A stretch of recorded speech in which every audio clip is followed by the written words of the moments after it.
A recent CNN News article reported on former President George W. Bush's new hobby, namely that of painting portraits and pictures of current world leaders, ranging from German Chancellor Angela Merkel, Chinese leader Xi Jinping, and even the self-proclaimed handsomest president alive, Russian President Vladimir Putin.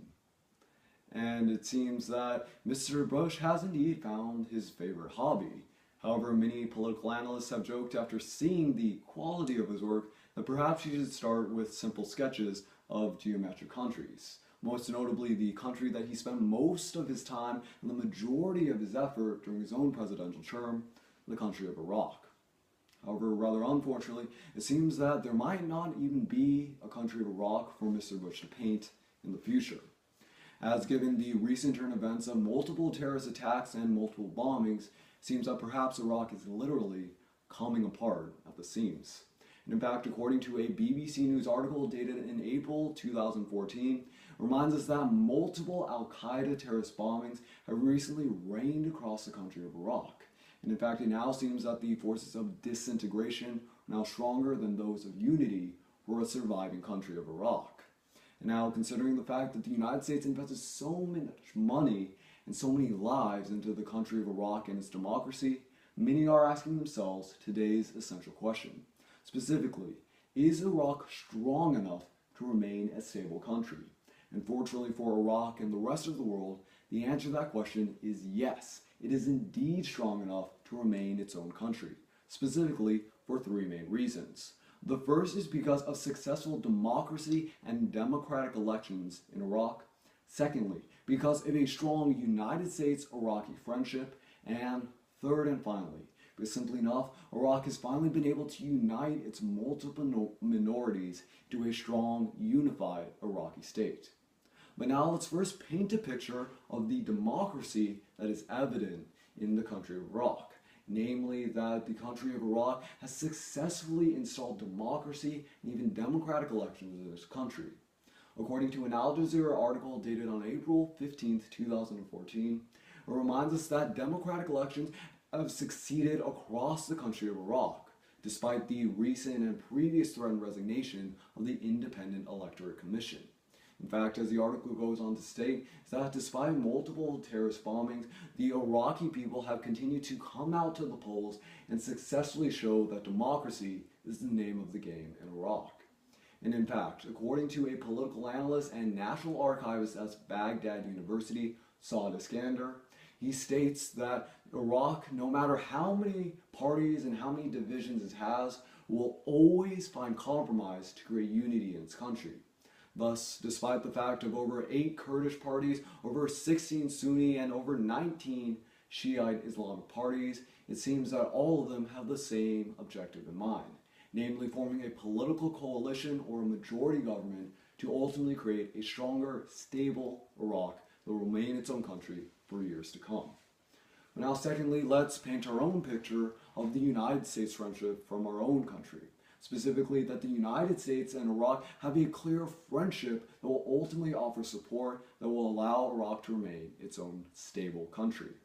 In fact, according to a Christian Science Monitor article named Iraq's Big Test, it reminds us that the United States has invested over $2 trillion into the Iraqi democracy experiment and have lost over 4,500 lives in order to implement this democracy.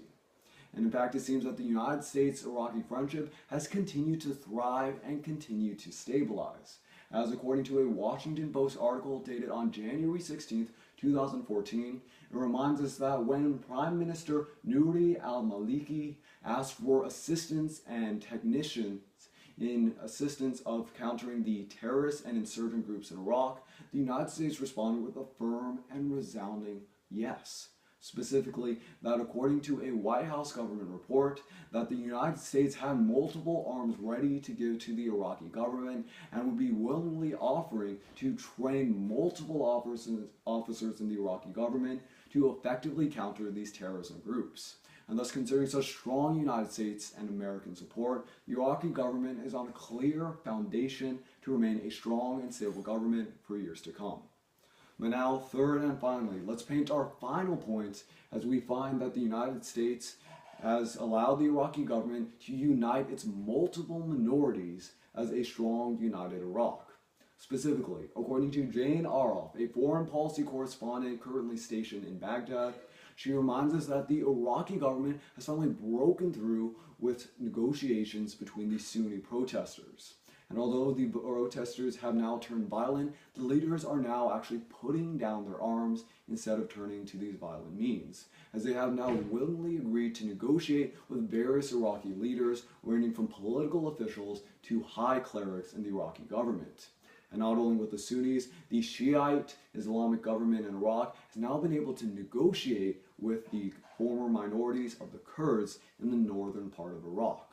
Specifically, according to a Christian Science Monitor article dated on April 21st, 2014, it reminds us that the Kurds, once impoverished in the 1990s and threatening to secede from the Iraqi nation, are now thriving.